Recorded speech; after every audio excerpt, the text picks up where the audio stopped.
Now is the time, a time you'll look back on, a time you adopt as inspiration. You will recollect this time, this moment, right now. Motivate yourself towards success. Overcome, take over. The time is now.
Hello and welcome to Groundhog Day. Right, lads, how is it going? All right. Yeah, not bad. Not bad. I'm sure our moods will decline as we talk about the match, but I'm not talking about the match. No, don't mention the match. Not talking about the match. That's what this is about. But yeah, all good, mate. All good. Yeah, sound in these parts. Pete? Yeah, can't complain. All good, apart from the result and the performance, but I'm sure we'll get into that. Yeah. Can't complain. Remember that. That's a quote. We'll see. We'll see. Anyone's complaining. Oh, I know, Pete. By the way. Yeah, absolutely. I know, Pete. Yeah. Right, let us get into this and talk a bit about the game. First up, the team news. I suppose the big change was with Wilson out for a minor hamstring injury, according to Eddie Howe, and no Lascelles either, and obviously Bruno missing the second of his 3-match ban. What did you make of the squad, lads? And any thoughts on our team for the start of the match? Chris? I was excited to see Alexander today. Obviously, disappointing to hear Wilson was out because I thought he'd be bang up for it today against his former club. But given the opportunity for Isaac to get a start, I was pleased. I was pleased St. Maximin retained his place. And yeah, the rest of the team was pretty much unchanged, wasn't it? So yeah, I was positive going into the game. Interesting to see Miley as well, the young lads on the bench. Whether that's because Eddie Howe wanted to give him an opportunity, or whether that was because of squad numbers, squad depth, I don't know. But yeah, I had no concerns about the lineup going into the game. Yeah, Pete, any thoughts on the selection? No, not really, because I don't think we really had any other options, if I'm honest with you. So I can't really complain with the lineup. Everyone in there that I thought would be in there, apart from Isaac. Obviously, it's nice to see him start, but it's a shame that Wilson's picked up another injury, although...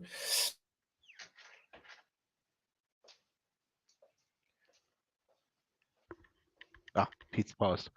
Oh, we got him. I thought that was me then. Okay. Well, Pete is can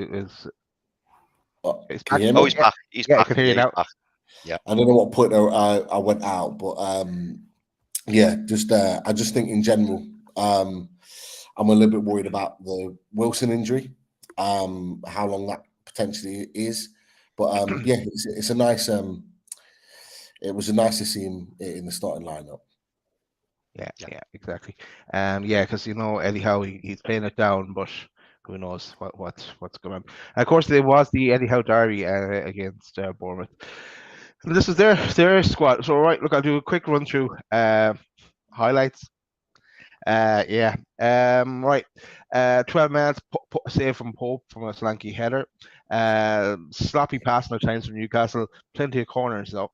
29 minutes. Goal conceded. Corner, flick on. Sensini, the Argentinian international, put it in the back of the net.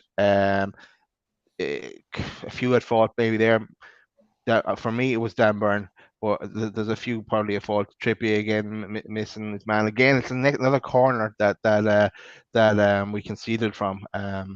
But what did you make of that, lads? Bournemouth goal? The game overall, do you mean? No, just the goal. The goal we conceded.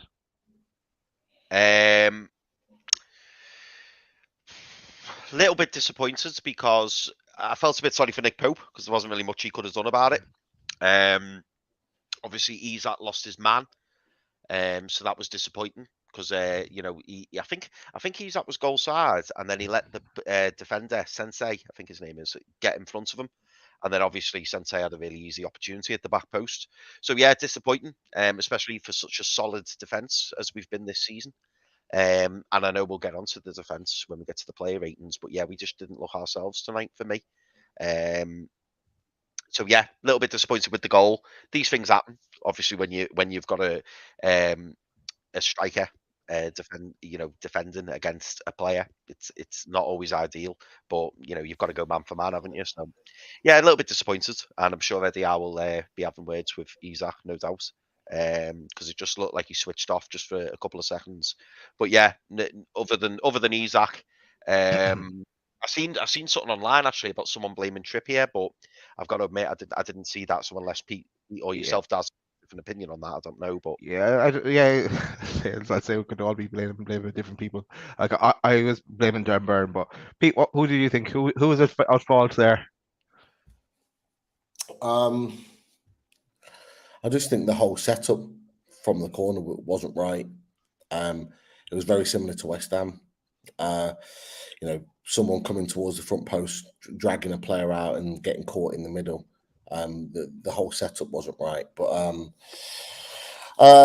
if I'm gonna, I don't really want to blame one person. I mean, you could argue that Trippier gets dragged out of position from his post, which he would have been had he stayed, but he got dragged out. You can argue that it's good play from Bournemouth, really, and it's something that we definitely need to work on because it's twice in 2 weeks. We don't want it to become a regular thing, and I just think with as many big, tall, physical players we have on the pitch, we should have dealt with it better.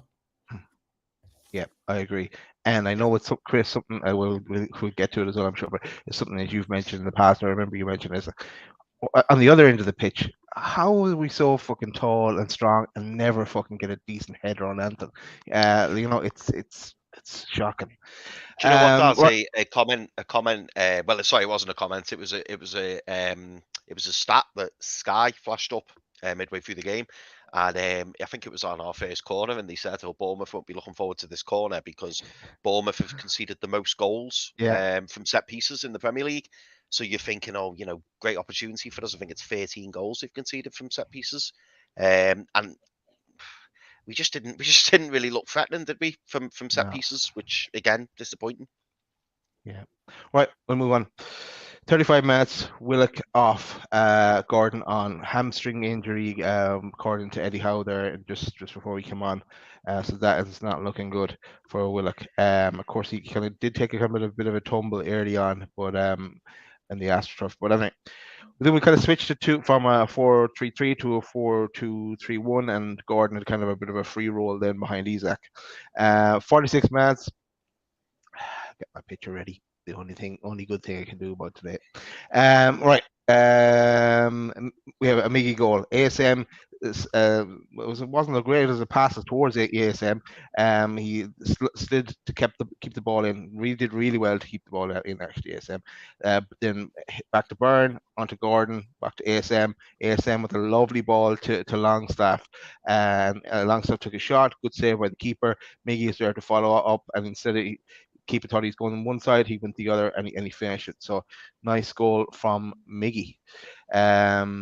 So that brought us back right before halftime, and I'm sure everyone else as well in the chat thought that's it, as well as you, Chris. You said that's it. Now, if we score for halftime, we can go on and win this, and that was probably the thought in everyone's mind. But anyway, Let's move on. 55 minutes. ASM took a shot into the stands. Yellow card from Gordon at 59 minutes. ASM times is a bit wasteful. 69 minutes. ASM kind of a pass shot, a bit of a fumble. Longstaff into the keeper. Gordon missed, didn't find the net either. 78 minutes, Miggy off, Murphy on. Again, Miggy kind of had a kind of seemed like a hand injury. Someone stood in his hand, I think. 83 minutes, ASM off, Anderson on. He kind of jumped for a header. It was going to be offside anyway, but he did kind of land on his knee. So ASM off there, Anderson on. Bit of a penalty shout for claim, small bit of a claim, and 88 minutes. Then 89 minutes, a Burn fuck up. There was a few people that fucked up, but Burn really fucked up there, and it came to Trippy off the line to for us to gain the point. And J7 got it picked up a yellow card there at the end as well. And contrary to what we were saying last week, yeah, if he had gets the yellow card against Liverpool, he wouldn't miss the final. So that's just to confirm that. If someone was to get a red card next week, they would be out for the final. That was it. Full time 1-1. Seems like a defeat with all these draws, but especially with Bournemouth towards the bottom of the table. But Pete, I'll go to you first. Your thoughts on the game? I've said it after the game. I tweeted out and I said it's the worst performance of the season, and I stand by that. That's not to say that we're rubbish or anything like that. That's just the standard that we've set over the course of the season. We've been very, very good this season. We've had a great season, but that was the worst performance of the season. It's a team that we expect to beat. We had an opportunity to stretch a gap after Tottenham got absolutely smashed by Leicester today, and we didn't take it. We were slow, we were lethargic, we were lazy. The word I had that stood out for me in that first half was passive. We started the first 10 minutes of that game just keeping the ball in defence. We know we can do it. We're good enough to do it. But what I want to see against Bournemouth, from a personal point of view, is us really kind of be direct and go for them. They've only collected 1 point in like 6-7 games. They've scored 1 goal. We should be going for the throats. And we've got players on the pitch that are good enough to do that, and we didn't. We were far too passive. Quite happy to keep the ball. I think after 5 minutes, we had like 85% possession. We were absolutely sound. But we didn't do enough going forward. And what that then does, it gives them confidence. It allows them to come into the game, and that's exactly what they did. And they scored because we allowed them to feel confident enough that they could actually go and do something in this game. Where if we'd have gone for the throats and did what we did against Leicester and really go at them and go at West Ham like we did last weekend, it would have been a different story. So yeah, the first half was really, really poor. I've got an issue with the fact that we only play down the right-hand side. For 40 minutes of that first half, all we did is play down the right-hand side. Now, I know why we would try to do it. That right-hand side has been very, very effective this season. But if you keep doing it, teams are going to start to figure out how to stop that playing. Miguel Almiron, Trippier, they play really, really well in that little pocket of space. But when you're playing on a very narrow pitch, like the Vitality Stadium is, it's a very narrow, small pitch compared to others, compared to St. James's, they're going to find a way to stop you. And because of that, we didn't have another alternative. For 40-odd minutes, that left-hand side was neglected. Pete, can I jump in 1 minute? Only because I starred someone's comment and it feeds very nicely into what you're saying now. Where are we? Here we go. Lads, do you think Trippier is playing far too forward more often, leaving us open to the right? Credit to Maxi, that was a better performance, but not brilliant from him. Oh, sorry, it wasn't just that one from Geordie Toon for Life. It was Trippier for Prime Minister. Apologies. Appalling today. This pass it down the right and overlap seems to be our only trick. And that kind of refers to what you're saying there, the fact that it's just go down the right, go down the right. Sorry, Pete, carry on. 100%. No, 100%. But both points are right to a point. Yeah. If I don't know, Trippier for Prime Minister, it did for that first half seem to be our only trick in the game, and I was worried because very early on they were stopping us playing. Miggy was ineffective in that first part because it was constantly being played over the top or being played into him, and it was so tight. He didn't have the space to run in behind. I don't, Jordan Team for Life comment about Trippier. I'll be honest with you, and I'll say it right now. I thought Trippier was our man of the match. I thought Trippier was excellent today, and I thought the fact that he played so far up was a big reason why we were even trying to win the game. That we were trying to make things happen. The amount of times he put balls into the box, the amount of times he overlapped, the amount of times he tried to get players into the game. He was the only one that was really trying to get something forward on a regular basis. So I haven't got an issue with him playing further forward. And for long parts, we handled that in and behind. Joe Linton cleared up a couple of times, Shaw cleared up a couple of times. I haven't got an issue with that, but we needed to be better. I mean, Max's performance, we can talk about that in isolation, but for the first 40 minutes, he was barely used. You can't say a player was good or bad if you don't use him. He barely had the ball. We barely played down the left-hand side. And you know what? The ones we probably played down that side 4 or 5 times. 3 times out of that, he got a cross in. The 4th time, he played a great ball to Longstaff, which then created the goal. The other time, I think he'd lost the ball. So, make of that what you will in terms of his performance in isolation. But we need to be able to use both sides of the pitch. We need to open up the game. The fact that Miggy scores is because we play out on the left-hand side. So everyone goes out onto the left, and it leaves him the space to come in and nick the ball and score a really good goal. And it was a great finish. So that's my half-time performance. I thought we should have done better in the second half. I thought we should have penetrated more. There was opportunities to shoot from a number of players: Gordon, Maxi, Joe Linton, Sean Longstaff, Elliot Anderson late on had opportunities to pull the trigger, and we didn't. And you are not going to score goals if you don't shoot. Everybody in that team is looking for the extra pass every time. And it's great keeping hold of the ball and keeping the ball ticking over. All the best teams do it. But when you're chasing a win, you need to put the goalkeeper under pressure. The only time we really did it was Maxi, and it wasn't a great shot, but the keeper fumbles it. It comes out, and really Gordon should do better with the rebound. And that was the only chance of any note in the second half where you can say we put that goalkeeper under pressure. Now, for a team that was better in individuals than Bournemouth, I expected better. Now, a number of people on social media have agreed with that in that assessment. A lot of small minority of the fan base, mostly trolls, have come out and gone, "Oh, blah blah blah, you're having a go at the team. You're not a supporter, blah blah blah." And I just think, Chris, you said it last week. Some of the opinions sometimes on social media is crazy. So my argument has been back to them. So you actually think that performance was good? Because I don't. I've seen that. They're okay to say, "Oh, why are you having a go? Why are you being negative? Blah blah blah blah blah." You're not a supporter. I am a supporter. I've been supporting this club for 30 years. I've been to Europe and back following this club. I've seen under 14 years the shite that we've had to put under. We all have on this panel, and that was not a good performance. But if they're going to argue my opinion, if they think that's a good performance, then I disagree. That was our worst performance of the season. Now, that's not to say that we're shit. That's to say that we didn't keep to the standards that I expected us to stick to in this game today. The standards that we've set, by the way, this season by playing fucking brilliant football at times. Yeah. And that wasn't at the level that I expected from us going into a game against Bournemouth with all the stats that I just mentioned before. It just wasn't good enough for me.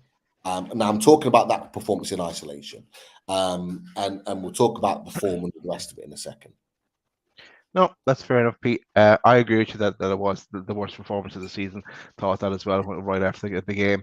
I can't see how people would think that was a good day out, but maybe they just don't want any negativity in their life whatsoever. You have to call it like as you see it. So, Chris, there are just some people that just like to throw shade at people. They just like to create issues with people just for the sake of it. That's all it is. Chris, your thoughts? Is Bruno getting back in, by the way, Chris? Yeah, well, fucking hell, he's going to have to fucking come back in, isn't he? Because we're not going to have any bloody central midfielders left at this rate.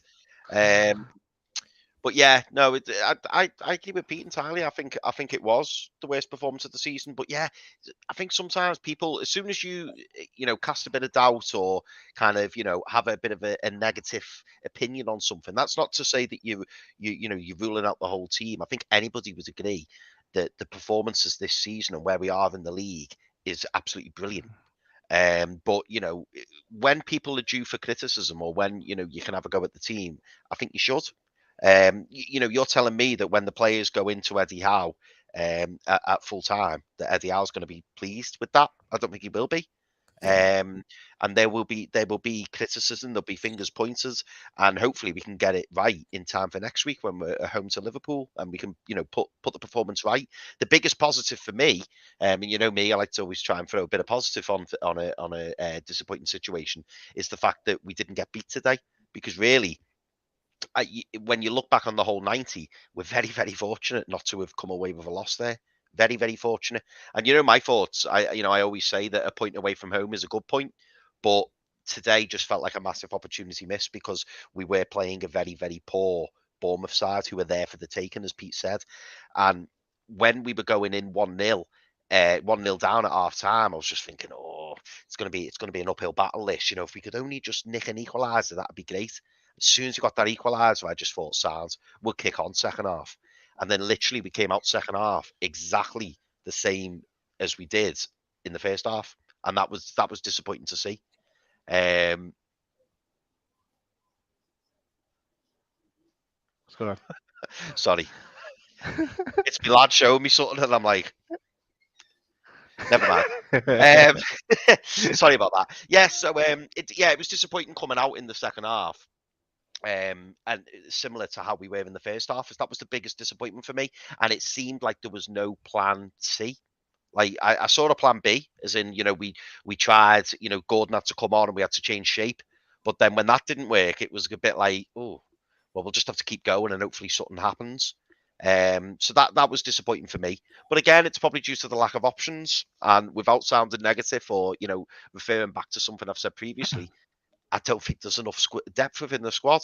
And perhaps that's now been highlighted even more. We've got Joe Linton on his 9th yellow card. So he's 1 card away from a 2-game ban.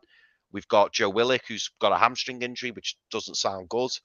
And when you see the players coming in off the bench, you start to worry a little bit. Because we've seen our usual Jacob Murphy sub.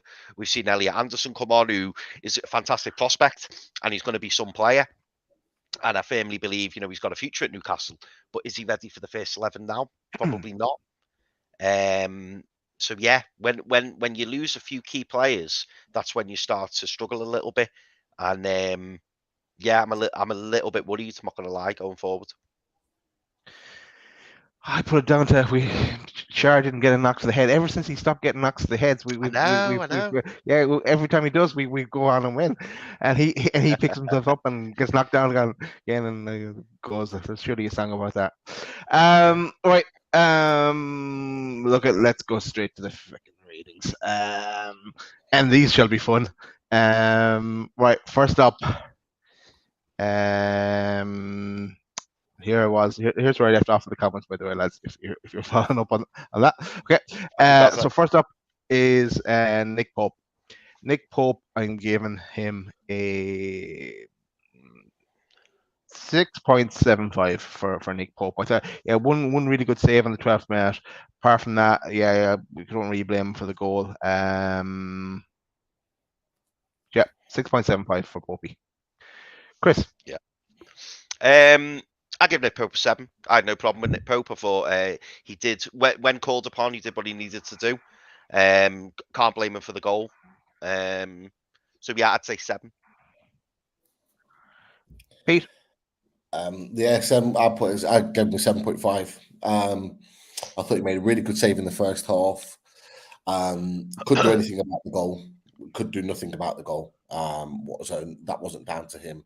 However, just a couple of really well-timed clearances in the first and in particular the second half down that left-hand side where their right winger, whoever it was, I can't remember, beat Dan Burn in there for pace. And he came out and cleared the ball into touch quite a few times actually, and I thought he just played a key role with his sweeping. So I'd say 7.5 for me. Pete, just to add on to that, and I don't want to be critical of Nick Pope here, but just an observation I made. You're absolutely right. His sweeping today was fantastic. My only, well, I'm saying I'm not going to be critical. The only thing that I would ask is, do you think that perhaps when he is clearing the ball, that maybe he could kind of swing his leg a bit more so that it doesn't just go out for the standard throw-in? Like there was a couple of occasions where he had a little bit more time, and I thought, well, if you swung it and put it to the opposite side of the pitch, you've still got time to get back. But he's not necessarily just giving away a throw. Do you know what I mean? He's doing that for a reason, Chris. He's doing it for a reason, because by putting out a play, it gives us a chance to get back in and reset. Do you think so? Yeah, that's why he puts it into touch. I think there was maybe one time where he probably could have, just from my observations of the game. I haven't watched it back, but just looking at it, maybe he could have kept the ball on and kept it in play. But he's not the most comfortable with the ball. Let's be honest. He's not. He's not an Edison. He's not an Allison. They might have maybe took it with their stronger foot and kept it in play. But all the other times is when it's been in and behind, he comes and clears the ball into touch. Now he'll try and clear it into touch as far up the pitch as possible. So he'll try and get it up as close to the halfway line as possible. But he'll clear it into touch to give the boys a chance to get back in, get behind the ball, get reset, so there's no quick throwing that can set off a quick counter attack. So that's why he does it. Right, let's move on. Let's move on to trips. Again, constantly bombarding down the right hand side and trying to link up with Miggy. He saved our bacon there at the right at the end with the clearance off the line, and he's so calm in doing that as well, like which was pretty amazing. But I'm giving him trips a 7. Yeah, I'll probably give Trippier a 7. He's not my man of the match, but I think he had a good performance. And yeah, the goal line clearance. It was funny actually. I don't know about you boys, but when I first saw it live, I was like, "That's in, it's in." And then when I saw the replay, I was like, "Oh God, no, it wasn't." But to me, it must have been the angle. It just looked like it had got over the line, and all the players are looking at the ref, and the ref's just going, "No." And I thought, "Oh God, is it one of those where the watch hasn't been turned on or something?" Because to me, I was convinced it was over the line. But then obviously when I saw the replay, it's clearly not over the line. So fantastic clearance from Kieran Trippier, and I had no issue with his crossing today. I think Pete mentioned it earlier, like plenty of good crosses into the box. Don't think we capitalised on them. Defensively, I can't think of anything major where there was a big mess up from memory. Not his best performance, but certainly not his worst. And I don't think he was. I don't think he would be, put in the poor performance category, should I say? So yeah, a 7 for me from Trippier. Pete, your man of the match, Trippier. Yeah, I'll give him an 8. Man of the match for me. Although it's not his best performance. He was the best Newcastle player in my opinion. Constantly trying to drive us forward, even in the early part of the game, trying to make things happen. He was trying really early on, really trying to feed Isak. He was trying to get him into the game, get him on the ball, and he was also just trying to make things happen. In the second half, still the same. I thought his delivery was very, very good from free kicks, from corners. I thought it was good, put him in good areas. Can't always say that about Trippier in games gone by, where sometimes his delivery hasn't been good. But I think it was down to the rest of the players not getting on the end of it or doing more with it is the reason why those deliveries weren't coming to fruition. And then defensively, very, very good. You could argue for the goal he gets dragged out, but there was probably 2 or 3 other players that could have quite easily been at fault. But he certainly makes up for it by the goal line clearance. We lose 1-0 if it wasn't for him clearing that ball off the line, and not just clearing it off the line, but doing it so calmly and collectedly. He takes a couple of touches, gets the ball out, tries to keep possession with it. A proper captain's performance tonight, albeit we didn't win, but fair play to him. Cool. Next up is Fabian Schär. I'm giving Char a 6.75, the same as Popey. Chris. I seem to be saying the same answer all the time here. I'm going to give Shah a 7.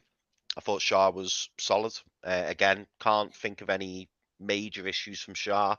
He did what he had to do. Again, not his best game, but equally, you know, I thought he handled Solanke pretty well. I didn't really see any major, although Solanke did tend to drift towards Botman, but I'll talk about that shortly. Yeah, I thought Shaw was fine. I would like to have seen him come up with the ball a bit more, which he does on occasion, but you know, maybe that was just the way the game ran for him, really. But yeah, I'd give Shaw a 7. I thought Shaw was reasonably solid. Yeah, Shaw. Yeah, probably give him 7.5. I thought Shaw was good. A couple of misplaced passes early on, but other than that, I thought he was relatively solid. I thought Shaw and Bottom were relatively solid, to be fair. But yeah, 7.5 for me. Cool. Botman for me, I'm giving him again 6.75, same as Popey, and 3 of them I'm giving the same rating. Botman picked up a yellow card in the game as well. Yeah, I agree with what you're saying, Pete. They were both solid in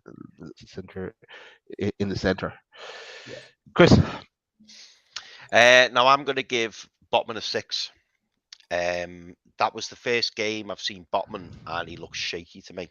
Not saying he did anything majorly wrong, because he didn't, but he just didn't look his comfortable self. Whether that was down to Dan Burn, I don't know. But he just didn't look comfortable. I also think he was very fortunate to stay on the pitch. I think it was it towards the end of the game, and he was on a yellow. I think it was Botman. And Yeah, it was. yeah, and I thought, ooh, you know, he just didn't look his unflustered self. Everyone's entitled to. I say everyone's entitled to a bad game. It wasn't a bad game, but he just didn't look as usual. I'm so used to seeing this 8, 9, 10 Botman, and for me, he didn't deliver that today. Again, no big, massive dramas. I thought Solanke gave him a tough game today.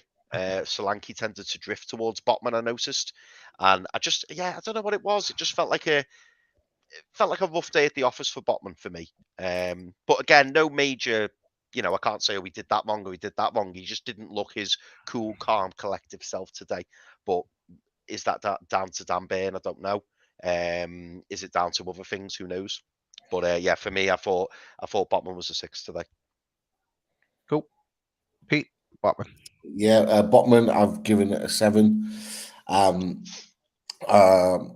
be fair, I thought he managed the situation well, and it'll probably go into my opinion on the next play you talk about. I think he handled a very, very difficult situation very, very well today.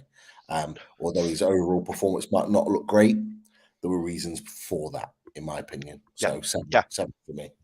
Yeah. Right. Okay. Next, Big Dan Burn. Apologies to Big Dan Burn fans. He's not going to come. He's not going to be pretty here. I thought he was absolutely shite today. I thought his head was gone. He was.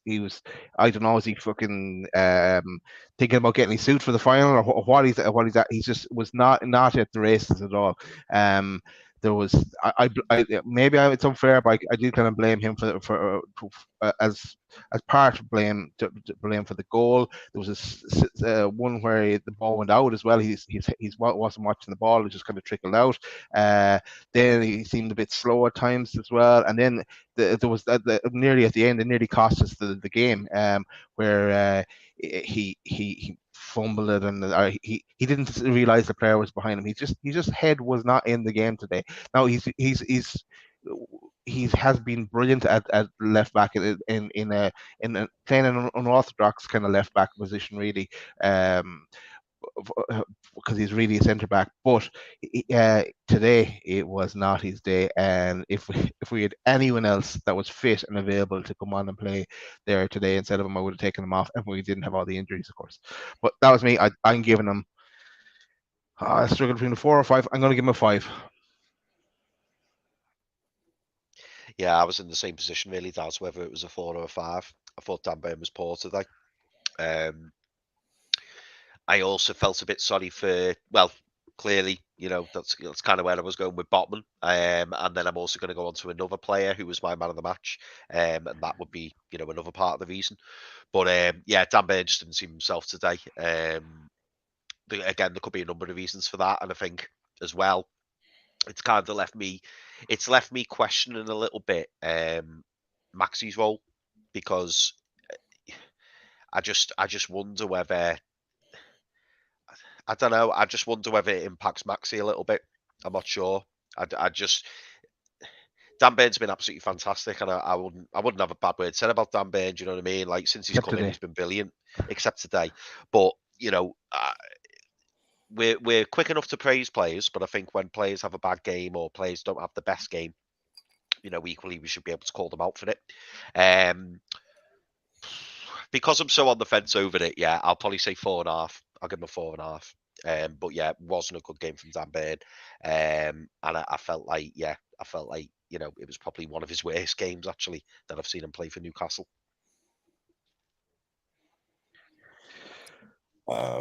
Yeah, I've given Dan Burn a 6.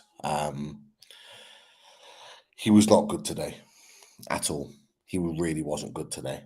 And so I've heard some people say he was lethargic. Some people saying, he needs a rest. He wasn't at it at all. Now, we know attacking wise, he's got his limitations. We know that. We've seen it. But actually, what let him down today was his defending. His defending wasn't good. And it caused all sorts of problems. And it's the reason why I think Botman didn't have the game that he did. Botman had to basically cover 2 spaces. He had to deal with Solanke a lot more than what he should have. Solanke was coming into the channels. Burn should have picked it up, but Burn wasn't, because he wasn't in position. So Botman was having to go out there. He's being pulled out of position all the time. I thought Botman dealt with it really well, but it's down to Burn not being at the races. And Daz, you made a good point. He said he lost his head in that second half period. He did lose his head. He was poor with the ball. The amount of times he just there was a couple of times where he was just giving the ball away needlessly. Yeah. And then he kicked the ball away in the second half and probably should have got booked for it, and he didn't. And at that point, if there was another alternative of a left back to come onto the pitch, and I know Lewis was on the bench, but it's the fact that Lewis didn't come on today says everything you need to know about what Eddie Howe thinks of Jamal Lewis, because Jamal Lewis should have come on today. At some point, that change should have been made to save Dan Burn and his performance, in my opinion. But it didn't, and that for me told me everything I needed to know. When you've got more of an attacking, progressive left back that can do more going forward, and you don't bring him on, it says to me that Eddie Howe doesn't rate him or doesn't see him as part of his long-term plans. But if Target was on the bench, I think that change would have been made, and Target would have come onto the pitch. He got found out a number of times in and behind. Like I said to you, Pope made a couple of really good sweeps to kind of almost spare his blushes. And yeah, I just think it's a little bit of a concern on that left-hand side. And I think it showed that there is a real need to get a top left back in the summer. I do think we need it. We need balance, and it goes into a point of ASM, which I'm sure we'll come to, that Chris has made. But yeah, not a good performance from him today. But that's not to say that he hasn't been good this season. He's been trained. He's a centre-back that's been trained as a left-back, which Eddie Howe has alluded to in his press conference, that has actually done a really good job for a number of games this season. But that today was not good. Fair enough. We'll move on. Let's leave the defence and go to midfield. Let's go for Longstaff. I'm going to give Longstaff a 7. I was 6.757. I'm going to give him a 7. He had that shot that the keeper made a good save.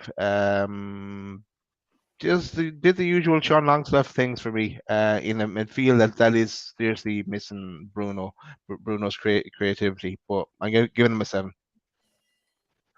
Chris. Sean Longstaff.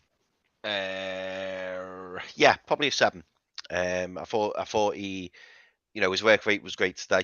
I thought, well, his work rate's always great. To be fair, Sean Longstaff, that is something that he will give you. A few misplaced passes. He was unlucky actually with his shot. I thought he did well with his shot, and he was reaching out a bit for it as well when the ball got put in for him, and I thought it was a decent shot actually. But yeah, I thought that I didn't really have any concerns over Sean Longstaff's performance. Could it have been better? Yes, but so could the other 10 players. But well, I'll take Nick Pope out of that actually. But yeah, I think Sean Longstaff was fine. Yes, 7. I think it was a solid performance.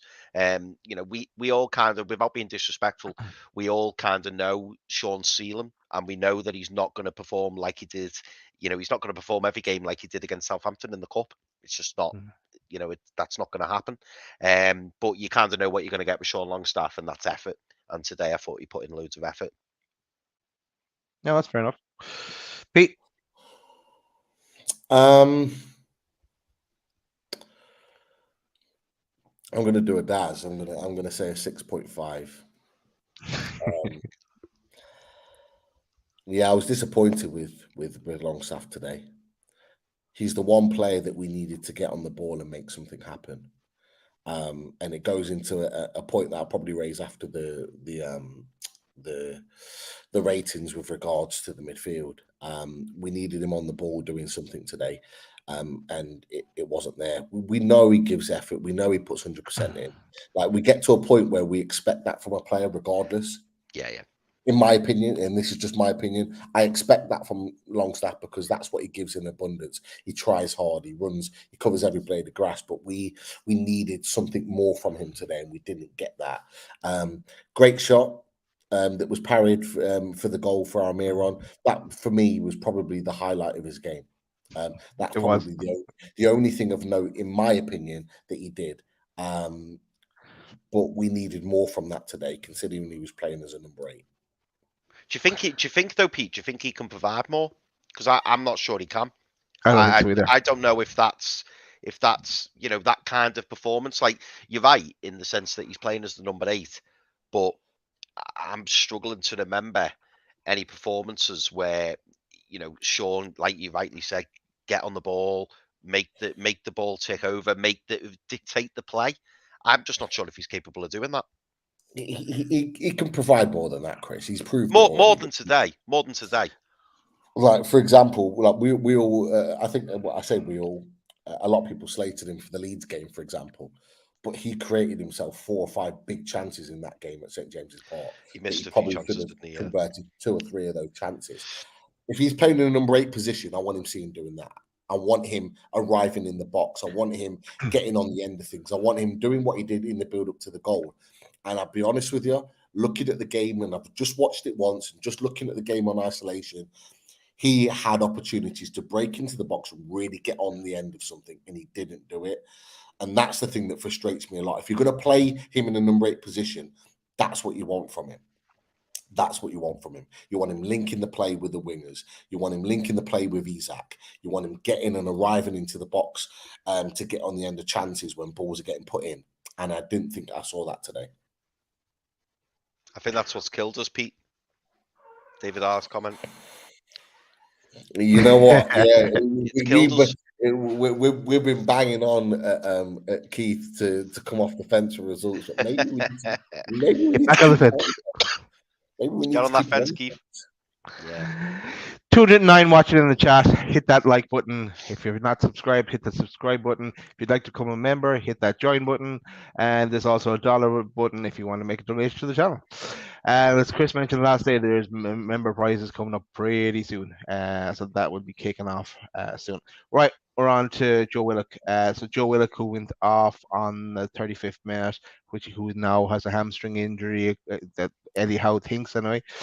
For me, he wasn't on the pitch long enough for you to have any major impact, and he did kind of get injured early enough. I give him a 6. Yeah, I mean, well, in fact, as if you want, do you want to kind of dovetail that and throw Gordon scored as well. Okay, right. Well, when Gordon came on, Yeah. then he was a bright spark. I was really impressed by Gordon, as I was last week. And I think with the injuries now that we have, he's definitely going to be, and because he can't play in the cup final, he'll definitely be playing against Liverpool. So I thought Gordon was class when he came on. I thought there was a few times though I would have liked him to take a shot. He kind of was passed out. No, there wasn't a clear shot to take, but you never know. It could have got through the crowd. But I give him Gordon an 8. I liked Gordon's performance, but Gordon doesn't get my man of the match. But yeah, so Willock 6, Gordon 8. Yeah, I think really, I'll be honest. And this may sound harsh. I struggled to give Willock over the 5 because of the amount of time he was on the pitch and the fact that those 44 minutes of the first half were so dreadful. So He still did better than Dan Burn though. well, yeah. He's still got a better score than Dan Burn, yeah. But yeah, I'd give Willock a 5. But again, I don't want to be too critical of him because he wasn't on for the whole game. Maybe he would have done better if he'd stayed on. Who knows? Anthony Gordon. I'm being very cautiously optimistic over Anthony Gordon. I love his effort, his work rate. Again, talking like Sean Longstaff, he seems like a real live wire, like a bright spark. I think you worded that really well, Daz. But I'm trying to contain my excitement and my hope for Anthony Gordon because until I see something where I go, well, apart from that pass through to Callum Wilson in the last game when he missed that chance, thought that was brilliant. I just want to see. I want to see a good run of something before I start commenting too much on Anthony Gordon. So I'd give Gordon a 7. Probably one of the better players on the pitch for Newcastle today. But yeah, I'm not getting overexcited by him by any stretch. For me, sorry, before we just go to Pete, just that his passion and his desire to get back and put in a tackle and even take the yellow card as well. But yeah, he was impressed. Pete, your thoughts on Willock and Gordon? Oh, Daz, sorry, just before you go to Pete, I loved at the end as well. Anthony Gordon was one of the first overs to the away fans. I thought that was great. He was over there clapping the away fans, which I thought was brilliant. I also wanted to comment on Dugan family's comment there. 67% possession, 7 shots on target, 15 shots away from home against any Premier League team is not a bad performance for me. Let's not become entitled. Do you know what, the Dugan family, like, I'm probably the most least entitled person you'll meet. Like, I totally take your point, in terms of like having the right to be where we are, and we absolutely don't. So if it's coming across that way, please don't think it's certainly not for many of us. We're not like that. We're not like that at all. I don't think it is, Chris. I've heard this word because from my tweet tonight about it being the worst performance of the season and that we're in a slump. A lot of the trolls have mentioned the word entitled. Nobody's entitled here. Nobody's entitled. Everybody is entitled to an opinion about a performance of Newcastle United. Now, great possession, shots on target. I'll argue that the shots weren't great, other than the goal. When did we really properly work the keeper? And away from home against a team that's only scored 1 goal in 7 games, I would argue that. But this is Newcastle United. This is a new Newcastle United. We're 4th in the table.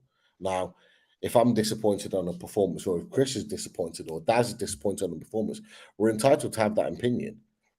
I want Champions League football. I don't care what anybody says. I want Champions League football this season. We have deserved the right to be considered to get in Champions League football. But Champions League football means that you need to be beating teams like Bournemouth, like West Ham. We need to be putting teams like Leeds to the sword with the amount of chances that we have. And we're right to be a little bit worried or concerned or to say that a performance isn't good. Would I be happy with European football this season? Of course, because I didn't think we'd get it this season. But whilst we're here, why not want it? Why not want Champions League football? Why not be disappointed that we didn't win a game against Bournemouth and get 3 points on the board, which would have put us 4 points ahead of Tottenham with a game in hand? Why not be disappointed with that? That doesn't mean that we think the team's shit. That doesn't mean we think that the team is no good and that we're going to finish 10th in the table. Doesn't mean any of that. It just means that we have now high expectations of these boys that we've trusted so much this season and have played well. So, it's not about being entitled. It's about, just wanting the best for this team and this club, considering we've had 14 years of absolute shit. We've had absolute shit, and now we want the best for our team. So, look, this is one performance in isolation. We've played well and not won. Palace, for example, we played really well and didn't win a game. Yeah. So it's one of those things. But like, entitled is not what any fan, not just any of us on the panel, nobody's entitled if they didn't like that performance today. If you like that performance, not talk about the Dugan family, but anybody else, if you don't like that performance or you liked that performance, that's fine. If you didn't like that performance, that's also okay too. Okay? And we're a channel of opinions on this situation. We're allowed to have opinions on this situation. We've not agreed on ratings tonight. We've all given different opinions. This is what this show is about. This is why we are Newcastle United fans. You know what? I tell you what, it'd be so boring if we all said exactly the same thing. We'd have nothing to talk about. The trolls wouldn't be able to come out and try and get at people tonight, which I've enjoyed that, by the way. I've enjoyed it. I don't normally comment back, but I have tonight. I've enjoyed it a lot, but yeah, this is what being Newcastle fans are all about. Cool. I've forgotten where we were. You didn't give your ratings, Pete, for Willock and Gordon? Yeah, Willock. I don't know. Give him a 6, not because he had a bad performance, but just because he wasn't on very long. Yeah. But I don't expect Willock to be back for the final. I think he's gone for 2 or 3 weeks. The fact that they had to strap it up means that it's not great. Which is the big worry, because on a big pitch like Wembley, you need someone that can travel with the ball really well. Willock can do that. And I really wanted Willock to put a performance in, because I didn't think he played well against West Ham. So I really wanted him to kind of light it up today. It was a shame he picked up an injury when he did. It wasn't a great challenge, I've got to be honest, which I think caused the injury on the sidelines earlier on in the game. I'm not sure if it was Lerma or somebody else. It was clearly a foul. How the linesman's not seen that, I've got no idea. It was just nothing, was it? No. Yeah, I'm just glad that it wasn't his knee and it was his hamstring, because I genuinely thought that the type of challenge it was meaning that he got a knee injury, because he was kind of holding that area. But if it's hamstring injury, maybe it's not as bad. But yeah, disappointed to lose Willock. Who was the other guy? Who was the other one we were rating? Anthony Gordon. Flash. Gordon. I don't want to put too much pressure on Anthony Gordon, because he's still new in the team. He needs games to settle in. It was nice to see him for a sustained period of time. I'll probably give him a 7.5. I would have given him a 7, but the 0.5 is earned by the little piece of skill that he provided to ASM just before the goal. Was unbelievable. It was a great piece of individual skill that he creates the opening for Maxi to then take on the plays that he does, puts it into Longstaff, and the rest is history. But yeah, for me, I'll probably give him a 7.5. But look, he needs time to bed in. He needs time to get used to the lads. He needs to get time to get used to the way in which we play. We play more progressive and attacking football than Everton have seen, and he needs to get used to that. But he also needs to get used to the fact that he's not going to get his own way, and he's going to have to break teams down, because teams are coming to stop us. It wasn't the same with Everton. Every team that goes to Everton goes to beat them. So he's going to have to play a different style of football, and that's going to be his biggest challenge, I think, is getting used to being in a team that's expected to win matches. So, yeah, good performance. I'm sure there's more to come. And him playing in the number 10, I think, should be a sign of things to come in terms of how we set up moving forward, in my opinion. Cool. Julie, I will get that aha response every time I say Flash going forward. Watch, it'll happen. It'll happen. Right, let's move on. J7, my man of the match. I agree with Alan Thompson. Alan Thompson had J7 as man of the match, playing a number 6 role, and he was just bossing everything. He did the job he was asked to do today, and that's not everyone. It didn't work out for everyone, I should say. So he's getting 8 for me and my man of the match. Yeah, but Joe Linton was my man of the match as well. Does I'd probably give Joe Linton a 7.5. I thought Joe Linton, considering, I mean, that's the job he does for us. You know, he's a destroyer in the middle of the pitch, but he doesn't tend to sit as the 6. But I thought he did well. I thought he did well today. I thought he did his best to cover, the centre backs. And yeah, I just love Big Joe. I think he's brilliant. And I'd like to see Joe going forward in that number 6, and maybe that's a position where we find him more often. If we revert to 4-2-3-1 going forward, that could be he could make that position his own. Alongside a Bruno, perhaps Joe Linton and Bruno holding would be brilliant in my opinion. With say, I don't know, ASM, Gordon, Miggy, and Isaac up front, or Wilson or whatever. I think if Bruno and Joe Linton have struck up a great friendship off the pitch, and if they could do it on the pitch as well, I think that'd be really good for us. But yeah, I give Joe Linton a 7.5, and yeah, he's my man of the match. Yeah, 7.5 for me. It would have been up there for man of the match, but I thought there was a few reckless challenges in there. Got a yellow card, could have been avoided. I think Eddie Howe needs to speak to him because he loses his head far too easily. Yeah, he does. And I am genuinely concerned that he's either going to get sent off or booked in the next games coming up. He can't miss the final, which is great because we're going to need him for the final. But I am concerned that he's going to get his 2-game ban very soon because we need him. We need him in that team. I thought he did well from a defensive point of view, broke up the play, won balls back, interceptions, all the rest of it. But with the ball, he needs to improve. He's not good with the ball. He gave the ball away cheaply a number of times today, and in progressive positions where we could have made something happen. And that's the reason why he wasn't my man of the match, because what we needed today is somebody on the ball that could move things forward in the midfield. For me, I thought the midfield was really poor. Their centre midfield today, it was poor. It was a reason why we didn't win the game, because we didn't do enough. But defensively is what gets in my 7.5, because he broke up the play and kind of stopped them from getting forward. Yeah, I think Joe Linton and Bruno will complement each other really well, because you've got Joe Linton, who's a battler and gets the ball back, breaks up the play, as you say, Pete, really, really well. And then you've got Bruno, who's got that little bit more touch of class, elegance on the ball.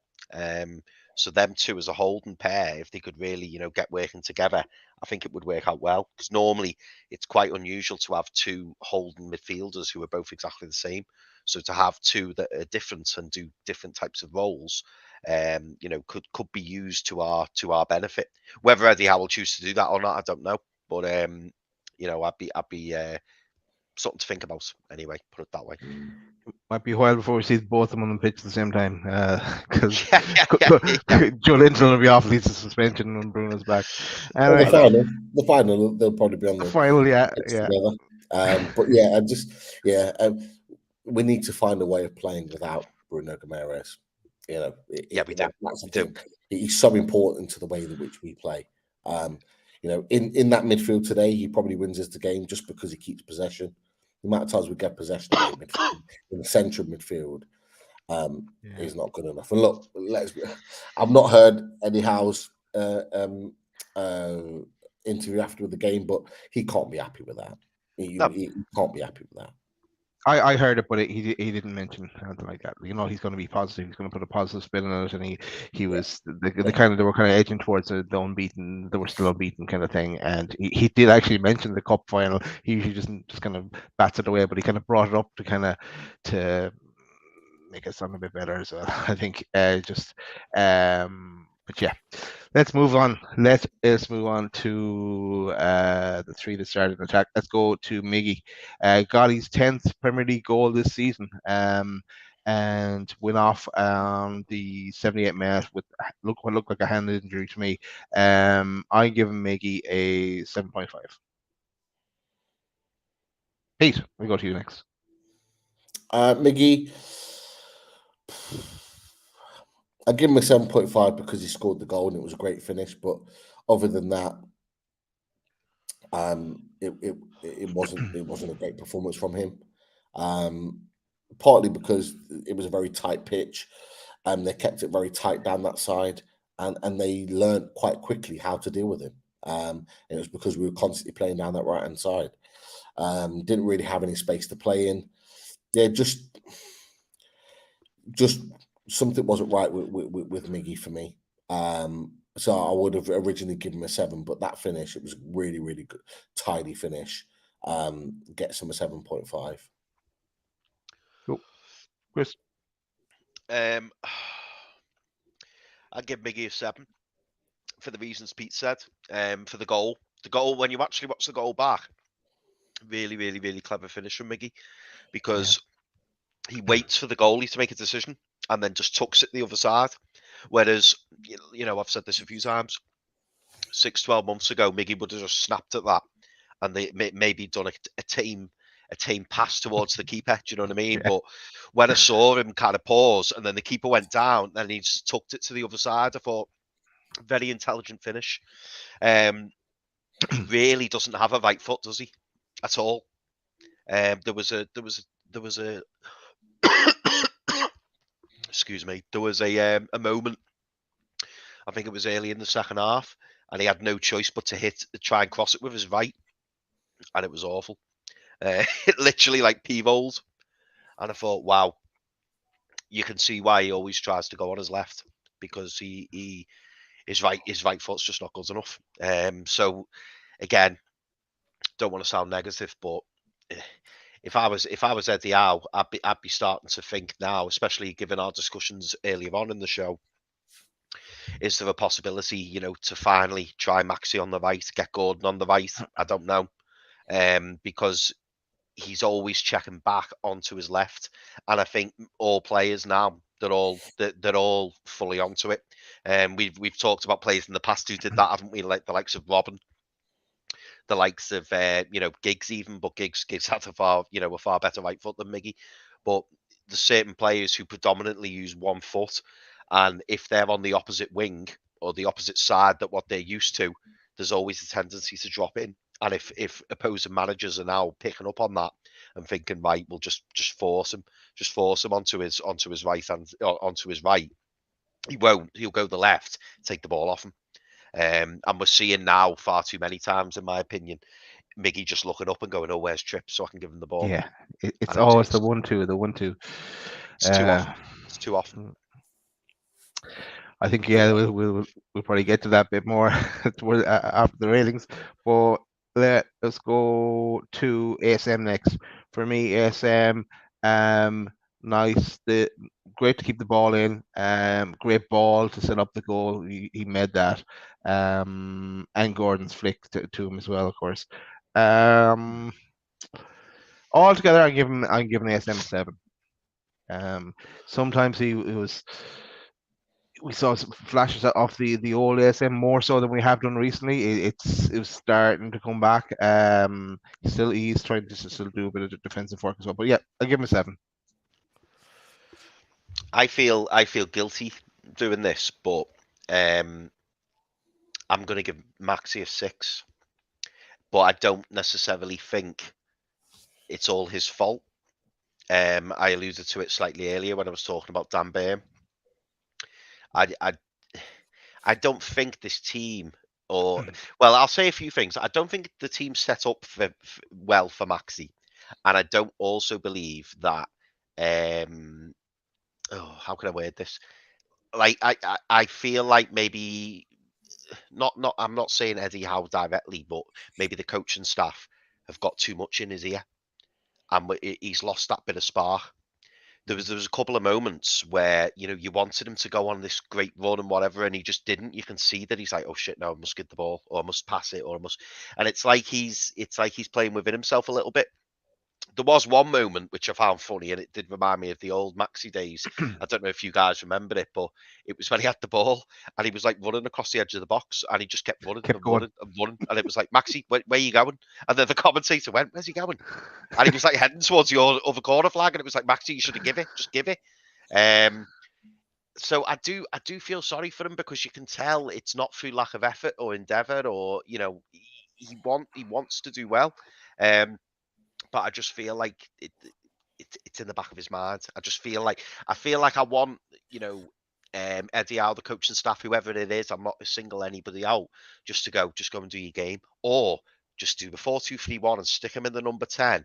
Don't give him any instructions. Just tell him to just float, free roam, and just do your thing. Pick up the ball, look for the pass. If it's not on, drive at the defence. I just feel like I feel like his roles become too complicated. And being honest, having Dan Burn behind him, I'm not all that sure that that's really helping him going forward. Not just today's performance, but in terms of if he had Kieran Trippier screaming at him behind him, telling him where to be, telling him what to do, I just think that would help him more. So I don't know, but yeah, I'm going to give him a 6. But like I say, I do feel slightly harsh giving him that, because he did fantastically for the goal. He fizzed the ball into Longstaff. It was a great pass. But yeah, I just felt a bit sorry for him today, and I've noticed a few people saying, it was terrible. I don't think it was terrible. I just think I feel like someone's got like something round him, and it's stopping him from. It's like having a dog on a lead, and they've just got him on this leash, and they won't let him go to a certain point. That's just how it feels, but I could be wrong. No, that's something that we've been saying before for a couple of weeks, Chris. But I actually thought I saw more of him today. But Pete, there was definitely more. I agree, Daz. There's definitely more today. Be careful what you wish for, is what I'll say. With regards to ASM, I've given ASM a 7, and that's not because he's had a bad game. That's because the whole left side was neglected for the majority of the game. You can't say someone's had a bad game when they're not being given service and they're not being given the opportunity to do the business. And I'd even kind of I'd even put Dan Burn into that, although Dan Burn doesn't even attack. But if you want ASM to do the business, you give him the ball, you provide him the service, you balance the team with where you provide the ball.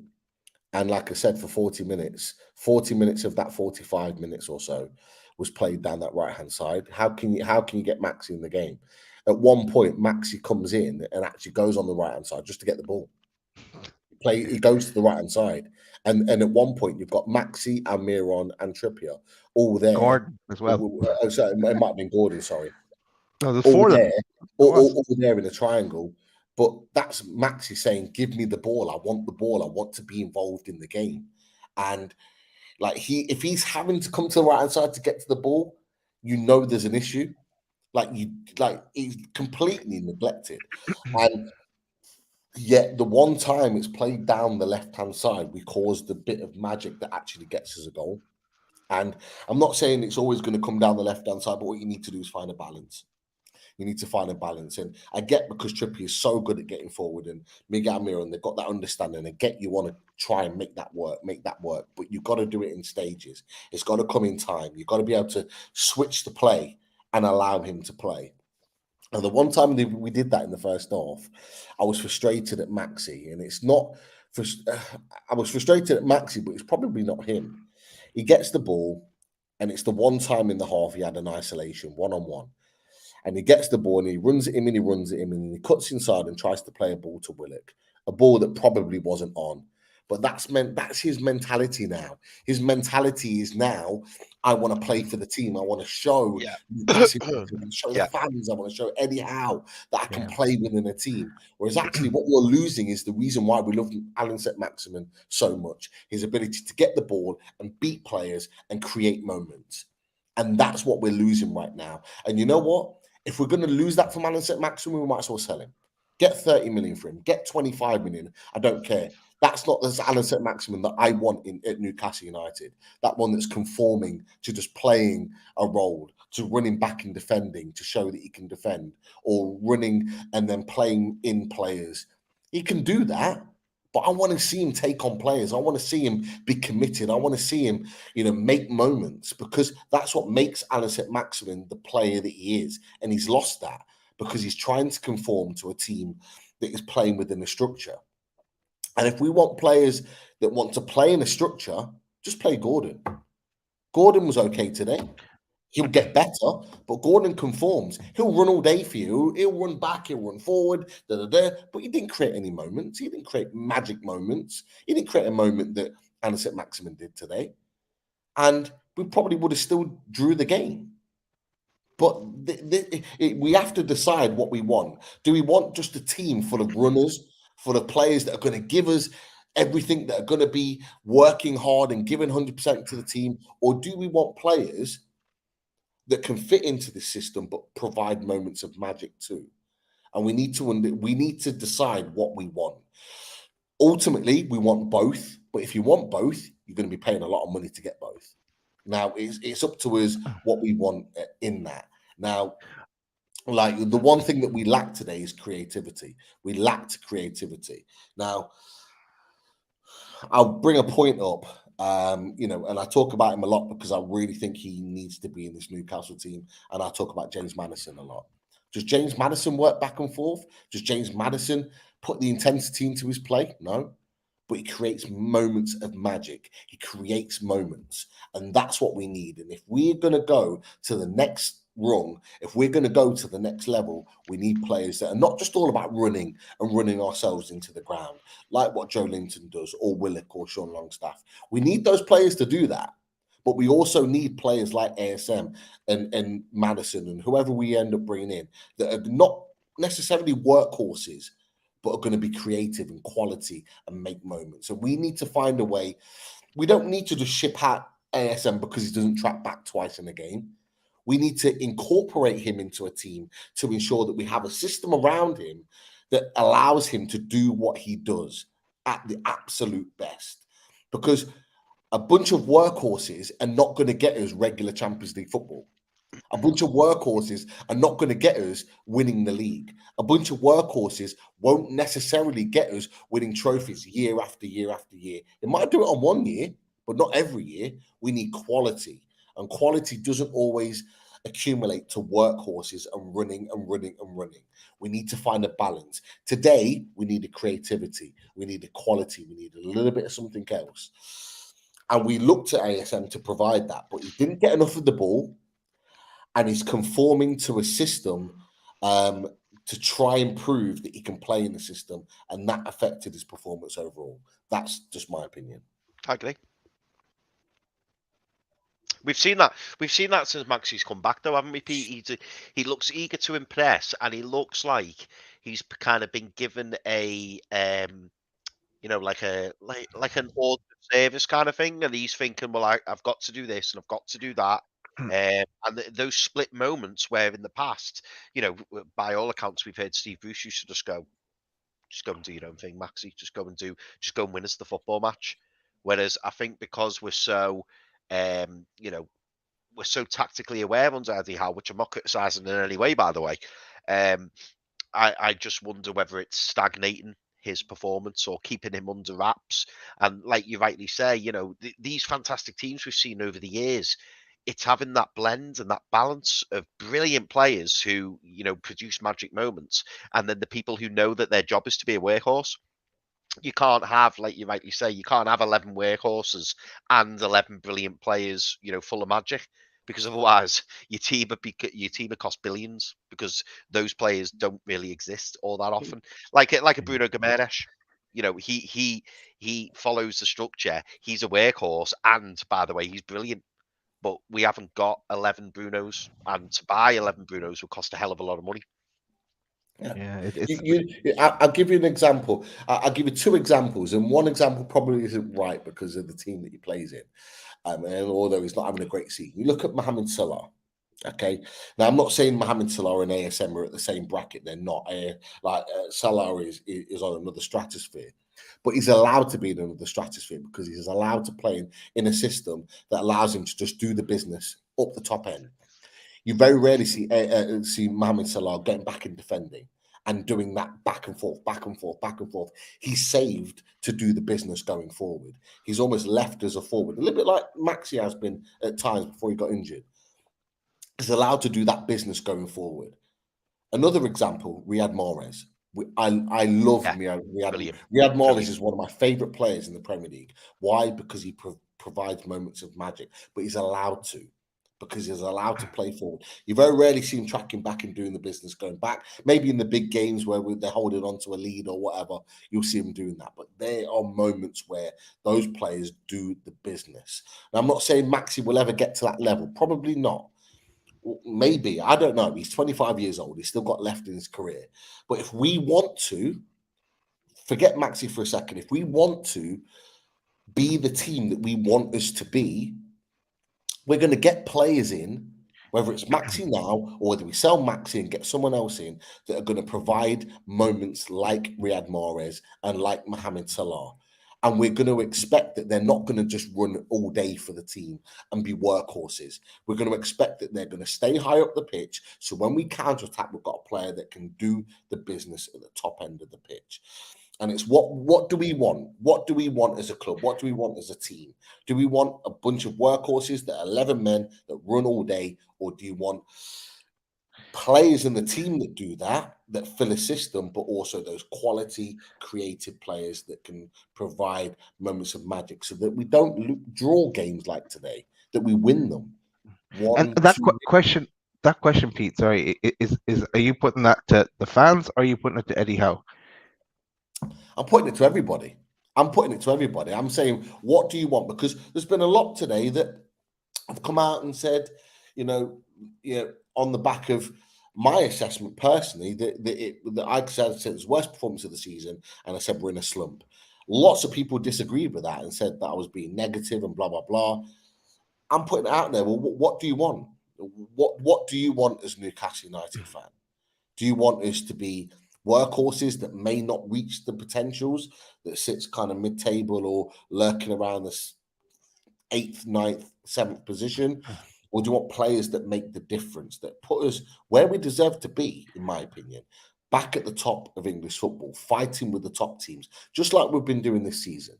Now, what I'll also add to that is that that's up to Eddie Howe to decide how he wants to play. And I'm glad you asked that, Daz, because Eddie Howe needs to decide what he wants from his team. He said intensity is his identity. And I get that. And we've shown that all season.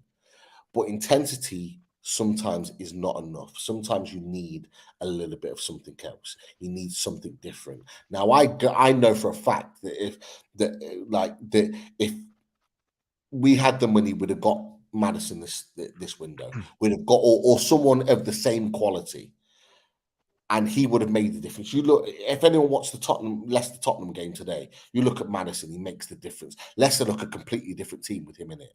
Harvey Barnes is now performing, at the level that he should be. Iniacho's come in and done a great job. Why? Because Maddison's just pulling the strings. He's not running back and forth. He's not working his socks off, but he's playing in a pocket that when he gets the ball, he makes things happen. And that's what we need. That's what we need from our team. And we need to decide what we want going forward. And, that's up to, ultimately, that's up to Eddie Howe. We'll see it in the next 6 months. Wherever we finish in the league, I think it would have been a great season. Remember, I said anywhere between 10th and 8th would have been a great season for us. We're way punching above what I expected. So any season for me is a good season. But because we're in the Champions League, I want it. Yeah. Well, we all do. When you can taste it. You can taste it. You want it. I want Champions League because we're in a position and we've played the football that deserves Champions League football. So I want it. So when I see performances like that, I get frustrated. I think it's disappointing because I expect us to beat Bournemouth. You know, Tom Jordan tonight, he's going, we're back. We played a great game today. And I'm thinking, that was our worst performance of the season. And they're loving life. They're rubbing hands together thinking, you know what, that's great. Great for us in getting survival. That was our worst performance. I want better than that. In one way, Pete, though, our Eddie Howe's hands are a bit tied because linking in the great points you made last week with and this week, then is that like we are a bit of a one-trick pony. We're down the right-hand side. It's Trippier, Miggy back 1-2 and across in, and it's too slow in some cases to the striker. It's trying to get Miggy inside, cut inside to either a quick little pass in or for a shot from Miggy. But with us not having target there available to us, we can't switch it up, so we're stuck with kind of Dan Burn, and we can't use that left hand side as well. So his hands are a bit tied at the moment as well. It has worked for him up to a point, and now we've got to a stage where we're getting so many draws, and he doesn't have now with injuries on top of it again, his hands are even more tight. So I think it is going to stretch in. Maybe when Target is back, he can mix it up a bit as well and get more out of ASM in that role, or whoever's going to play on that left. But it's going to take time, and we have to be patient. Yeah, I don't blame Eddie Howe for his not getting players in. I don't blame Eddie Howe for that, because I think his press conferences in the build up to the end of the window, and I think we've all talked about it on Loaded as well. It's clear that he wanted replacements if he was going to let the likes of Shelby and Chris Wood go. I don't blame him for that. He wanted players to come in and make the difference, but clearly the club had a different plan, and I worry that plan that they've got, albeit I think it'll be excellent, and we've said it on the show, on previous shows in the last week. I think this summer could be a really, really good summer for us. But could that really, really good summer that we have be at the detriment to us not getting Champions League football? Yeah. And we have to weigh up whether that's the right thing or not. You know, would getting Champions League football be the right thing for us now? I believe it would be. Or do we just go with what we've got and save the money for the summer? You know, could we have got Maddison now and maybe not got him in the summer? But we've got him in the club. We've got him here and we can build him. He's got 6 months to develop, get his Champions League football, and then take us into the Champions League and make himself an even better player. Or do we run the risk of potentially getting Champions League, but maybe not? And then if we do get Champions League, we get him and he plays Champions League with us and everything's great and rosy. Or do we miss out on Champions League? Because I genuinely think now, and this is my opinion, I think if we don't get Champions League, we don't get Maddison. There's a lot of talk going out in Leicester. There's a lot of talk going out from a lot of people in Leicester that the reason why he wasn't angling for a move in the January transfer window is because he only wanted to move to a team that was going to be playing Champions League football. There's no guarantee right now that Newcastle United are going to be playing Champions League football, and that's why I think it was going to be. That's why I think Maddison and himself wanted to get himself fit initially and then wait until the summer to go to a Champions League team. I think he'll come to Newcastle if we get Champions League football, but if we don't, I think he'll go elsewhere. And that would be a huge loss of a player that's only got 1 year left on his contract at 26 years old to lose a player of that ability, because he could really take us forward. I just think he's so talented. But that's just one player. Look, there are many other players out there, and I could talk about other players. And I'm sure we get somebody else. But Eddie Howe wants Maddison. He's his number one target. So it'd be really disappointing to not get Maddison, who's Eddie Howe's number one target, because we didn't get Champions League football. And I'm like I say, I'm just. Sorry, I laughed to myself because I just like wonder how many times we've talked, how many times we've mentioned Maddison. What if he doesn't come? What if it's someone else? What if they've gone? Hey, we have this other player that no one's ever heard of that Dan Ashford has unearthed that's even better than that emerged. But could happen. We'll see. Right. let's go to Isaac. Sure, we have to give him ready for Isaac. Maybe we'll speed it up a bit. Isaac, I'm giving Isaac 6.75. Look, he's coming back from injury. Well, he's been playing coming on as a sub, but he's his first start for a long time. And he's up there and he's owned to some degree, wandered around a bit as well. I'm giving a 6.75.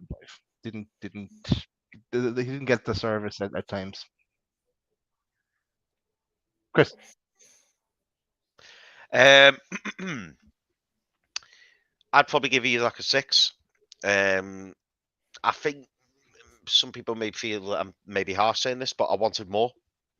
You know, I thought it would be like, you know, unleashing the dragon, if you like. You know, I thought he'd be coming on, busting a gut, running all the channels. And that, I'm not saying he didn't do, you know, he didn't show the effort or whatever, but there was a couple of occasions where I thought, come on, you're better than that. Or come on, you need to be stronger than that. A couple of occasions you just got brushed off the ball.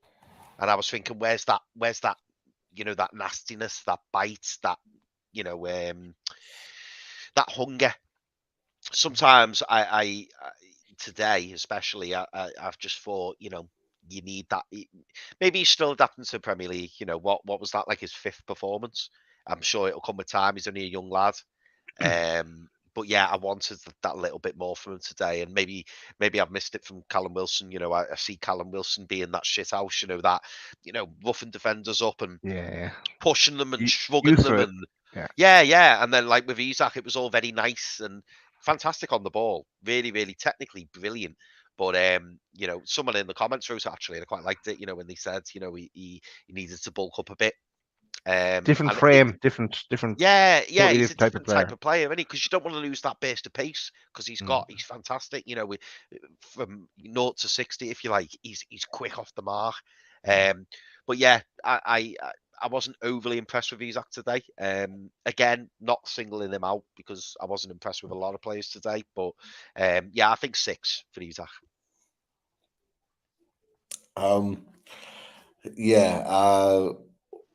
Someone that I think Life Goals just put Kieran Dyer doesn't rate Isaac either. I've seen that comment. Honestly, as soon as I saw Kieran Dyer and Graham Souness in the studio, I just thought, like, where's Boyer? I literally turned it off at half time, and at the end of the game, I've got no interest in what either of those guys have got to say. Like, as soon as I heard that comment from, I just thought to myself, I can't listen. I cannot listen to any more of that. So half time and at the end of the game, I switched off. But Isaac did not play well today. So I gave him a 6 as well. I was disappointed with his performance. I thought he was really going to come out and make the difference.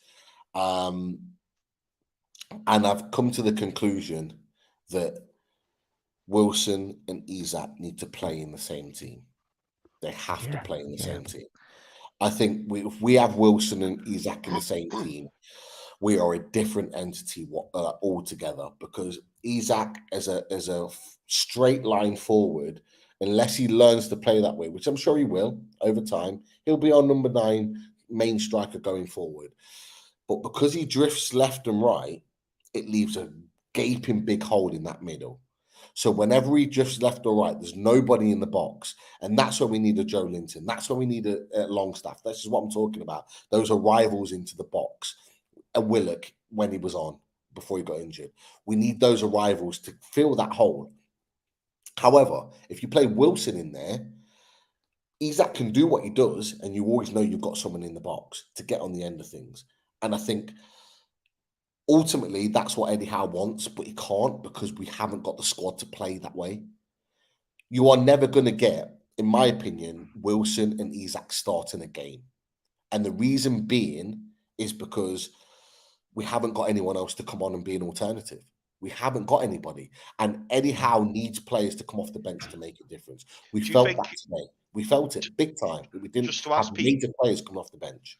Do you think if we had a Chris Wood, or if we had an alternative striker, would he have been pulled, Isaac, on maybe 60, 70 minutes? I think I don't think so. But I think we probably would have saw Chris Wood and Isak maybe on the pitch at the same time against Bournemouth. Because I always think, although they had a couple of chances towards the end, we always looked relatively comfortable. We keep possession. We're good on the ball. We pen them back for large parts of the game. It's only towards the end where we kind of dropped off. But I think if we'd have had Wood, we'd have played Wood in the middle, and Isak would have kept peeling off to right and left. But we would have always had a focal point.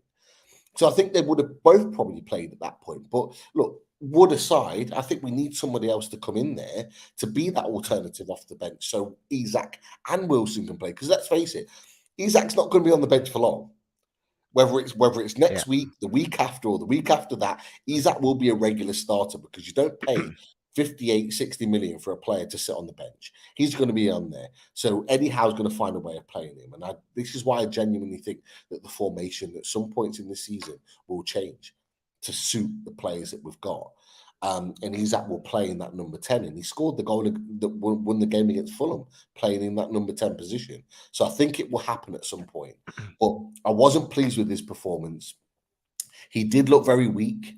The George Down South boys were saying, he did look weak on the ball, and he did look weak being that focal point up there. He does need to bulk up a little bit. I'm confident the club will get to work with him. He's been injured for 4 months. They will get to work with him, and they will bulk him up because he's going to need to be stronger to play in the Premier League. He's going to need to be more powerful with his runs, with his ability to shoot. So yeah, it was a disappointing performance. But look, as we said about ASM last week, and I said it myself, needs games. Gordon needs games. ASM needs games. So would I play him next week? Of course I would. Even if Wilson's fit, I'd still play. I'd still play Isak because these players need games. They need opportunities to play. Some players can come in and just play, no problem. Some players need 2, 3, 4 games to get up to speed. Isak's one of them. ASM's one of them. Gordon maybe to a lesser extent, but he needs to tactically be aware of what we're all about, and that's different. So, it is what it is. But I've got no doubt that Isak will win his games between now and the end of the season. No doubt about that. Okay, sorry, I'm just looking at this comment that you flagged to me, Chris, from Terces. My subscription was ended by Google without any prompt, and I have tried to reinstate it, but it wasn't successful. That sounds really weird. Bloody Google.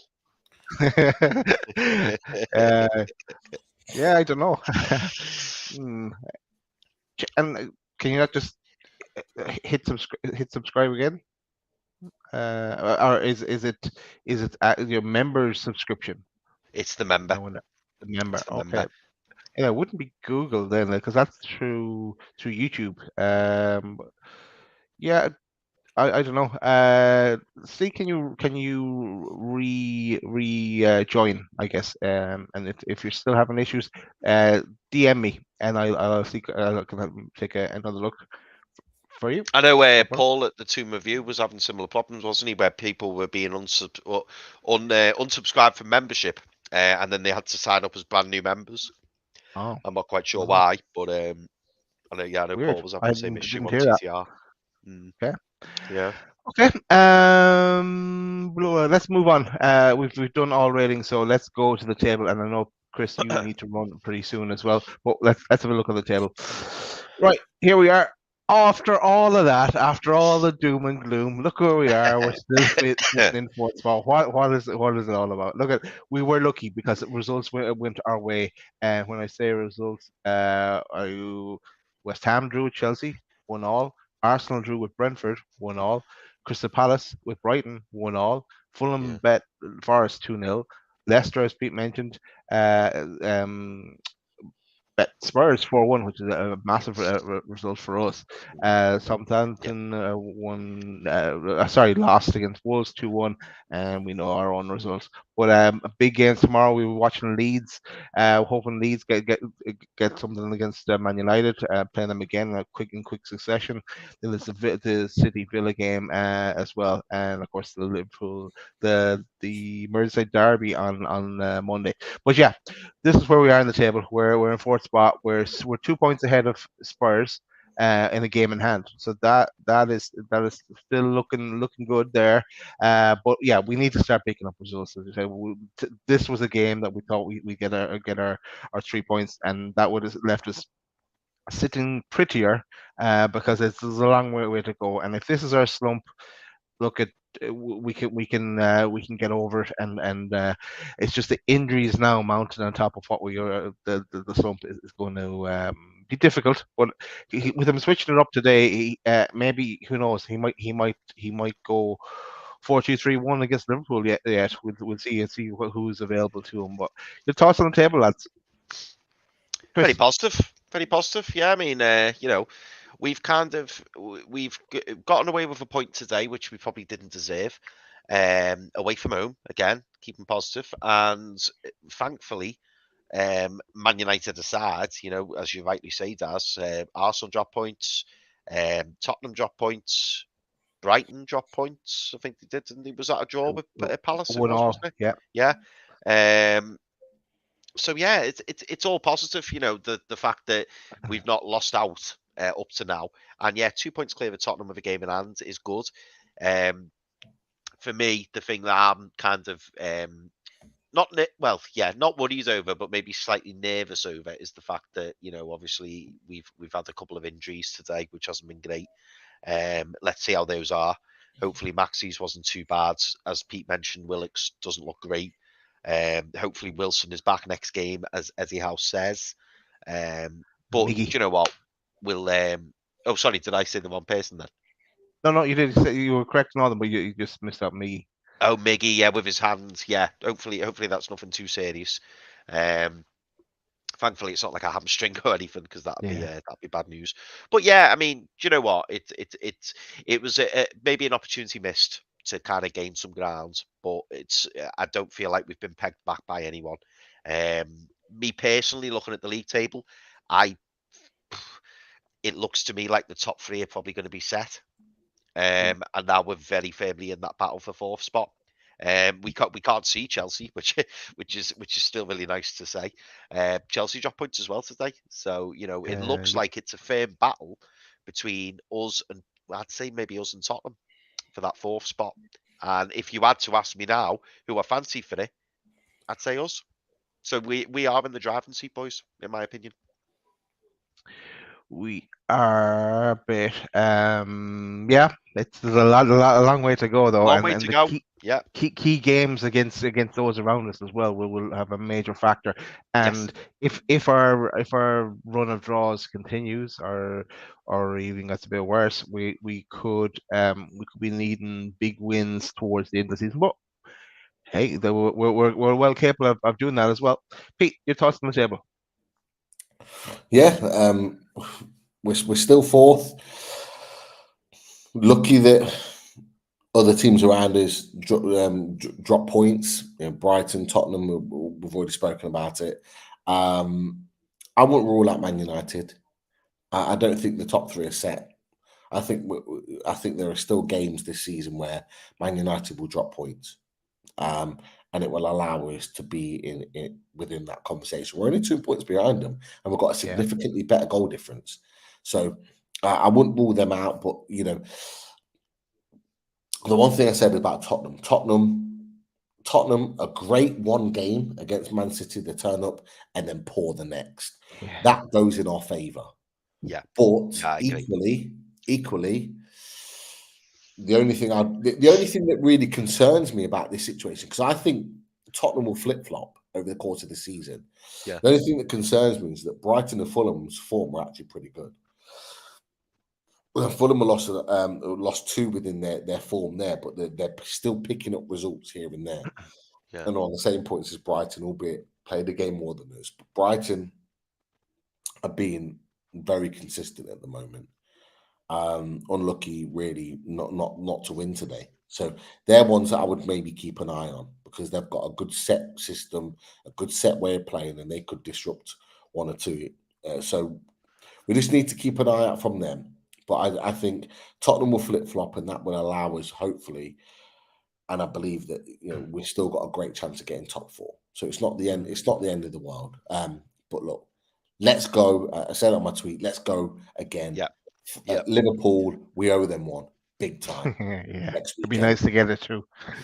Under the lights at St James's Park, what better way to bounce back into form than destroy Liverpool? What Just quick question, sorry, Daz. Dead quick question. What are you boys hoping for the result to be on Monday? Would you like Liverpool to be coming to St James's Park on the back of a win? Or do you think it would be better to see Liverpool really struggling and maybe come away with a draw or a defeat at home to Everton? I'll be going for an Everton win because it puts Liverpool down even further.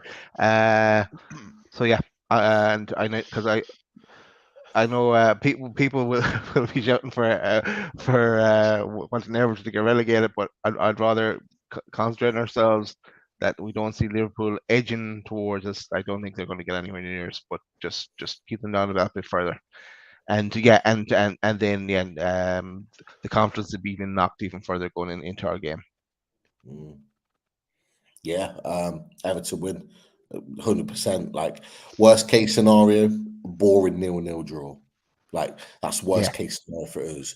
A boring 0-0 draw because I think is it at Anfield? It's at Anfield. Right? Yeah. So a boring 0-0 draw at the absolute worst for us. But best case scenario, Everton win keeps them right down there. Means that they've not gained any points on us. Like Chelsea, they drew today, we drew today. They've not gained any points on us. I don't think they're going to. I don't think either team will catch us. Although we talked about previously that we've been worried about them. I still think they're going to drop points. Even if we drop points, I think they're going to drop points as well. I just don't think either team are capable of a crazy run between now and the end of the season. But yeah. I don't want to support Everton in getting it.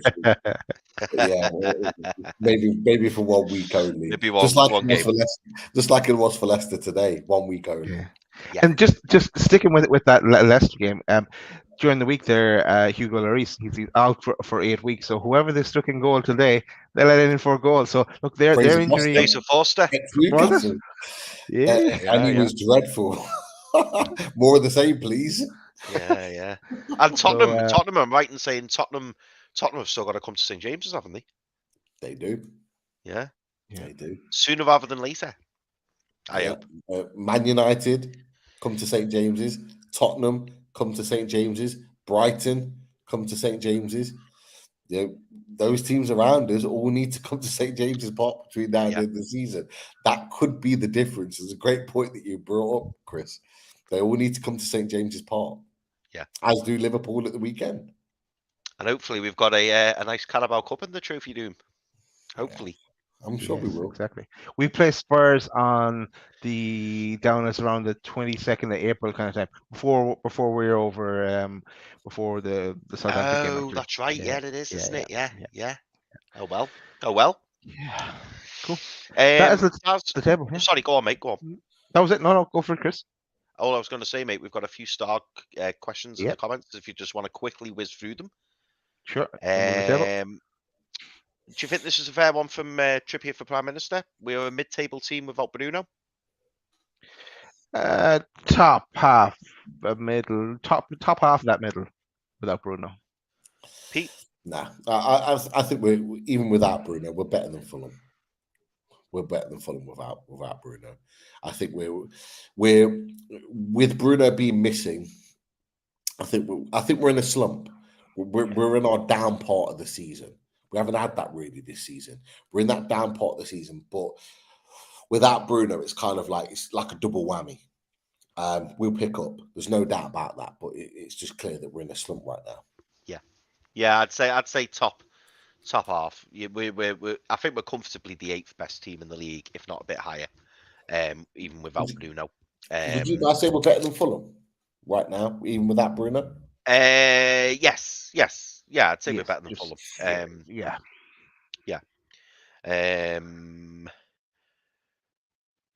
This is an interesting one. I flagged this before. Well, I'm going to put the two of them together because I liked both comments. Was I here says, good to hear the crowd getting behind ASM. The crowd were very vocal behind ASM today. I thought that was really good. You could hear that a lot on the telly. But this is an interesting. Yeah, Yeah, this is an interesting one.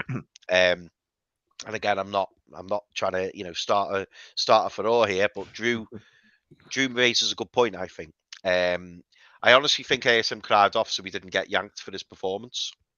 Now, I wouldn't go as far as to say that, but I must admit, when I first saw ASM go down, I had to look at it a few times and go, was it that bad?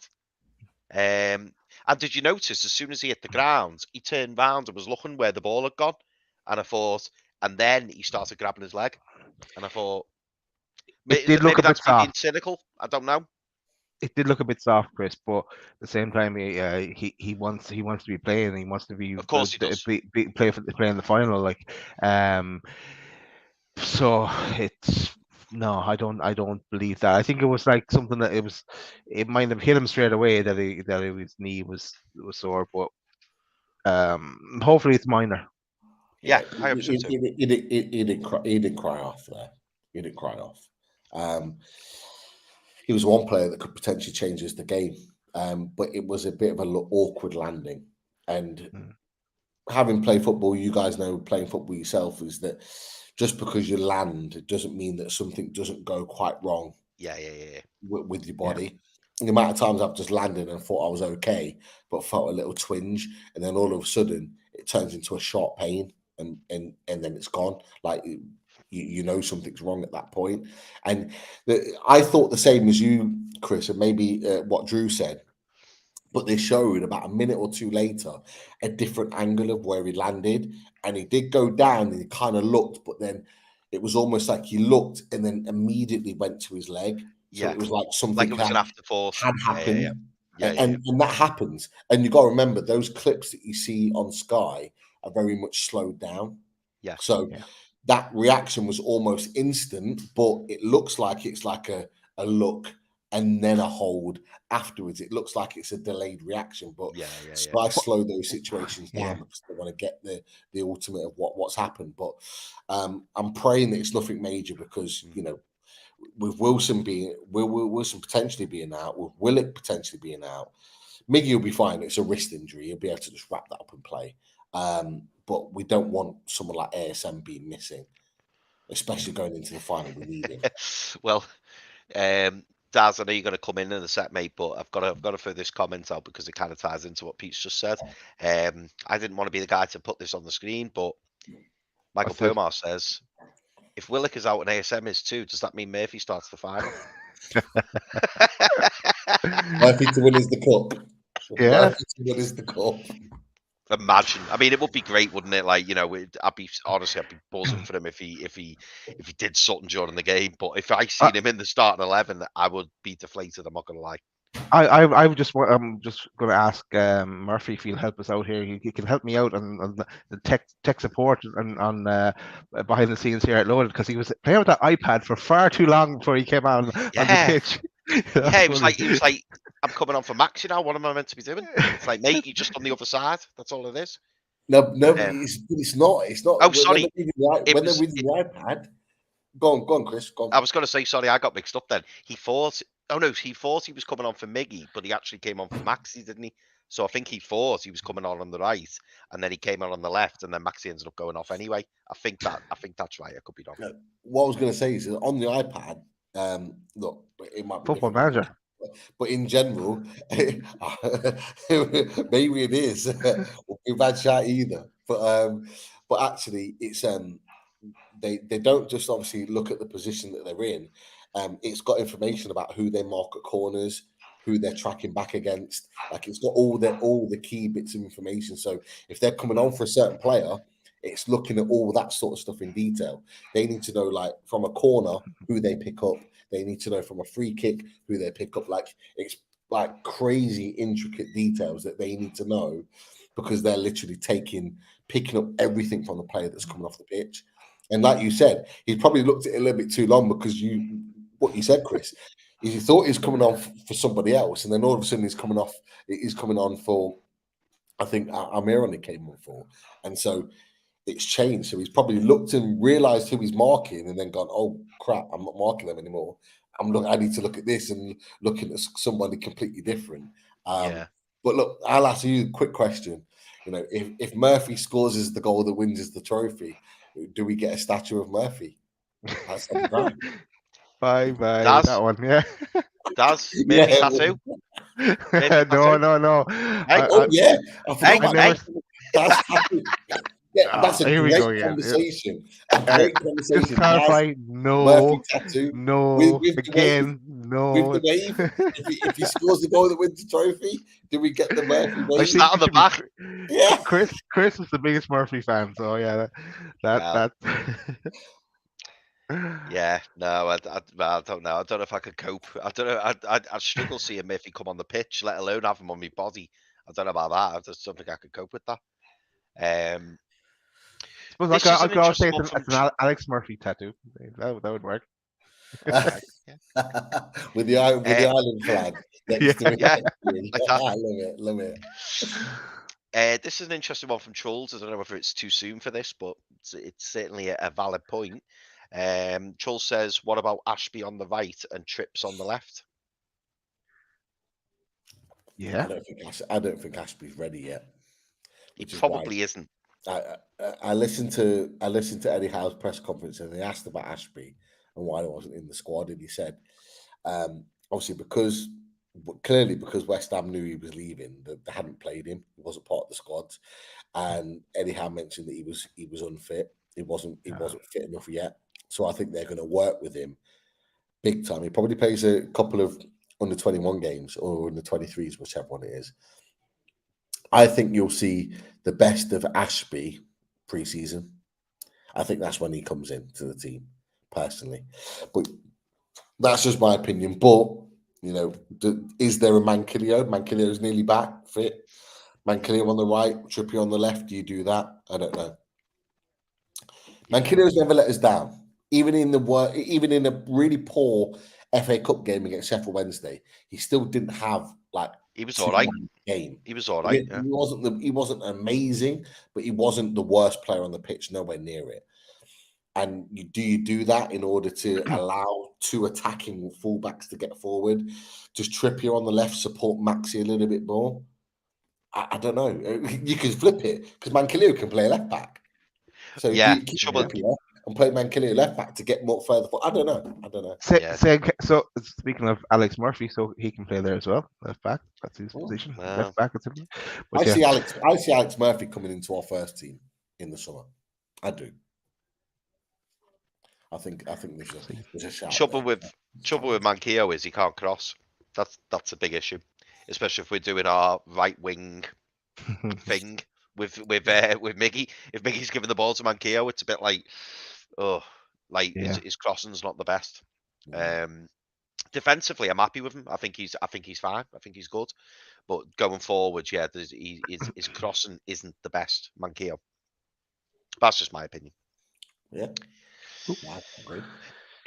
Last one. David R says, if we do finish top four, how many signings do we realistically need to make it in the summer, as this current squad would surely not cope and our league form next season would massively suffer? Now, this is an interesting one, David, because how long's a piece of string? 10.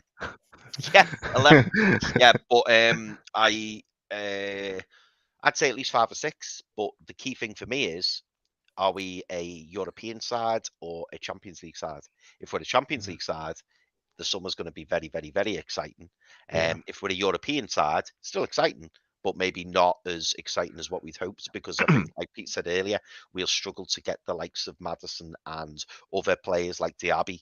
We'll struggle to get players like that if we're not playing Champions League football. Yeah, I'm thinking if we get Champions League football, I'm thinking, God, if go on holiday for a week and I come back and there'll be 3 signings, I don't want to miss that. So, we'll have to just not go on holiday. We'll have to just do a show every 3 days for about 2 months. I don't want to think about that. I don't want to think about it. I really don't. Yeah, fully loaded transfer show twice a day. God.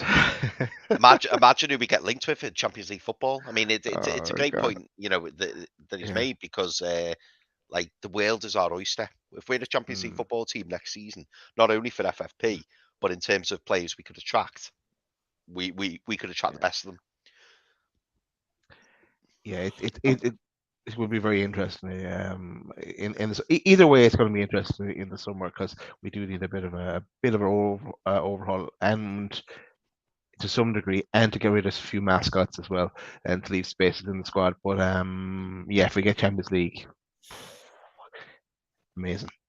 Pete, you were going to go in there.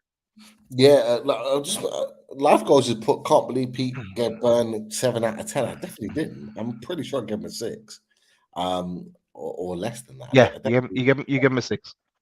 Yeah, just clearing that up because I was thinking, did I really? But anyway, I think I'm not arguing. I don't disagree with what Chris said in terms of getting 5 or 6 in, but I think we will get, and we need at least 3 Bruno type signings.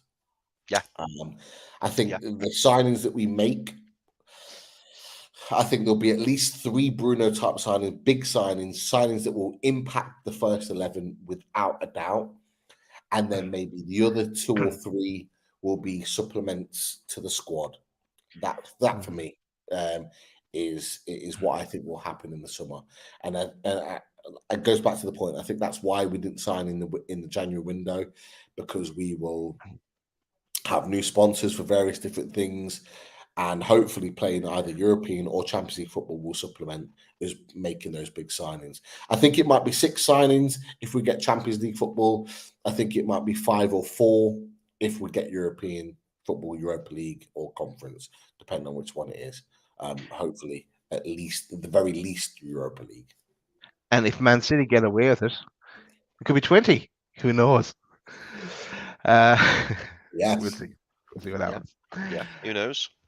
That was it, probably, for the questions, I think. Chris, yeah. So let's give a shout out to our sponsors. Shout out to the radiatorshed.com, as we put Pete in jail there. And of course, Russ has quality radiators available in a variety of different colors. And go check out the website for the latest. And if you need to get them installed, no better place than StarWorks, linked to Russ's other company, the InstallWorks. So check that out and check out the latest radiators. We've just a few pictures here on our system. Also, a shout out to H2O Bathroom Design Co., the Northeast's largest supplier of Velcro and bathroomware, not radiators, bathroomware. Team Valley Gateshead, over 20 years established, ran by the family. Get down to the showroom on the 11th Avenue, Team Valley Estate, Gateshead. And yeah, so some of the pictures of the bathrooms here, I'd say they have to be seen to be believed. So check it out at the showroom and give the lads a shout. And that is it for the sponsors. I'm sure coming up during the week, we're going to have various different shows. We've not them penciled in yet. We'll have an away days, and we'll have a reaction show, and we never know, we might have something else popping up as well. Tomorrow, though, if the plan is still the same, we are on the Tune Review at 8 o'clock. We're back with Paul and the crew there, so that should be fun. I'm sure we'll talk about a bit about this match, but I'm sure many other things that pop up.